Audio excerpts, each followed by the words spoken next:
বিশ্বনবী সাল্লাল্লাহু আলাইহি ওয়াসাল্লাম বলে আদ-দুনিয়াউ সিজনুল মুমিনিন ওয়া জান্নাতুল কাফির। আল্লাহর হাবিব সাল্লাল্লাহু আলাইহি ওয়াসাল্লাম বলে আদ-দুনিয়াউ সিজনুল মুমিনিন, মানে হলো মুমিনের জন্য জেলখানা দুনিয়াটা। মুমিনের জন্য কি? দুনিয়াটা হলো জেলখানা।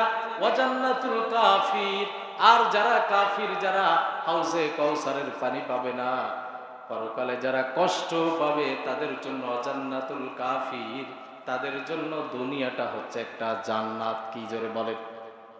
এজন্য দেখেন বিধর্মী যারা আছে তারা প্রভাবশালী বেশি, মুসলিম যারা আছে তারা গরিব মানুষ বেশি। কারণ কি? এদের জীবন কষ্ট হবে। এটা কে বলেছে? জোরে বলে। ওয়াজ বুঝা আসছে না? কথা বলছেন না? কষ্ট হয়ে গেছে নাকি? একটু কথা নড়াচড়া দেন, নাই তো ওয়াজ করতে তো ভালো লাগে না নাকি? আল্লাহর হাবিব কি বললে? দুনিয়াটা মুমিনের জন্য কষ্টকর। কেমন কষ্টকর একটু চিন্তা করেন। মাঠে হাট পরিশ্রম করেছেন আপনাদের দিয়ে, আপনাদের উদাহরণ দিই তাহলে বুঝতে সহজ হবে। হাট পরিশ্রম করেছেন, মাঠের ভিতরে একটু আগে আজান হয়ে গেছে। বিধর্মী যারা তারা বাড়ি যে ভাত খাবে, গোসল করে রেস্ট নেবে। মুসলমান নামাজ পড়তে চলে আসবে, ঠিক কিনা কর? মুসলমান যে সে কিন্তু আপনার বাড়িতে যে রেস্ট নেবে না।